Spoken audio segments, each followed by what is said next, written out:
Hi, welcome to the Retirement Railroad 2.0. I'm Steve, and this is Workbench Wednesday, episode 14. All right, and what we're going to look at today is how I made a customized flat building for the Retirement Railroad 2.0. And when I first did the track plan, and you'll notice right here, all right, it says lumber. Okay, so I wanted a lumber yard there, but remember, this layout is a shelf layout, switching layout with very little depth to it. So the idea was to put a flat there to represent a lumber yard. And I wanted the image that I used to have a perspective of depth to it.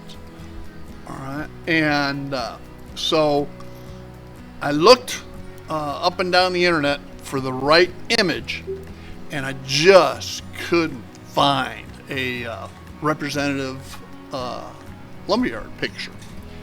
And this is about 4 to 6 months ago. Jason, the train freak, was building his sawmill and lumber yard, and he's got a lumber shed in his scene that if I got a picture of that from the right angle, that would be perfect.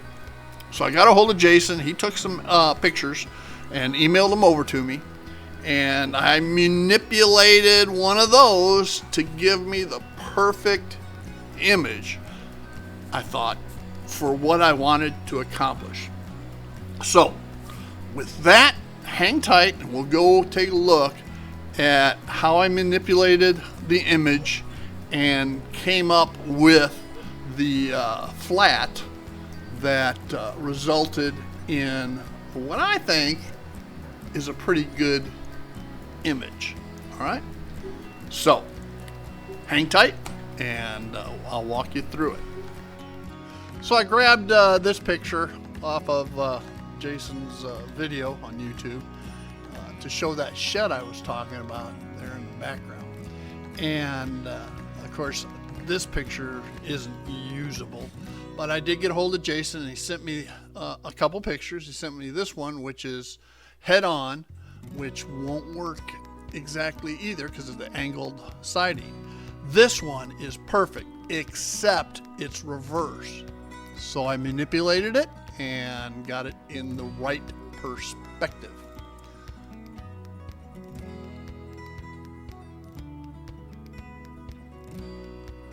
Then the next thing I had to do was cut it down or crop it.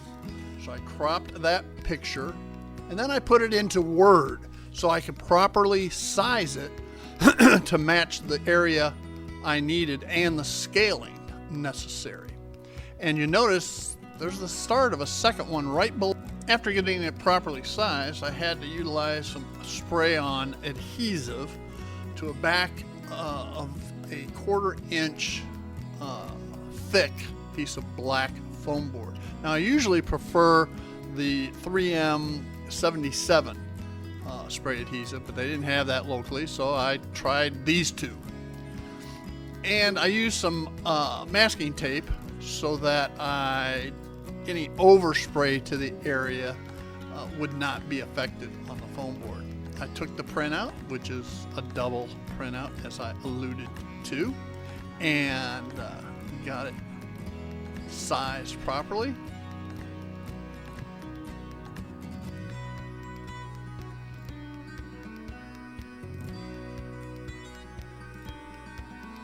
And once I had it figured out where I wanted it, it was time for the spray adhesive. Okay.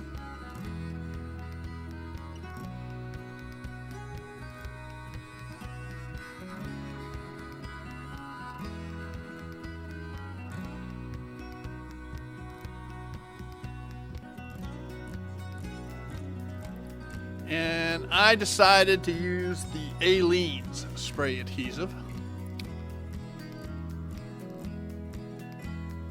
Notice the image is reversed. The camera is.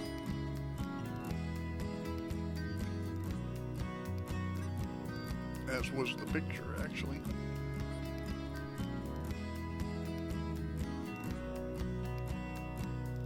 And we'll spray the adhesive both on the paper and on the foam board.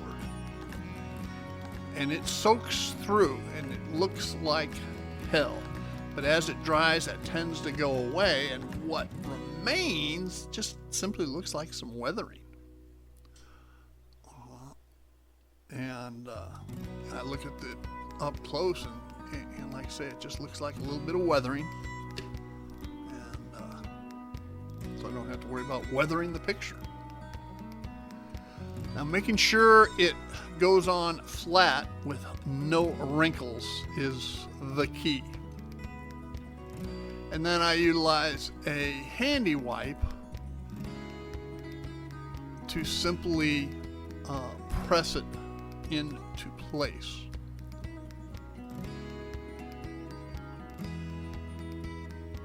And you don't have to worry too much about the edges, because a brand new blade and an X-Acto knife with a metal straight edge is going to be used to cut the image and the foam board down so that you don't have anything else. Now there's the rough cut in place with a 3-dimensional piece of wood cut at the angle to match the dock.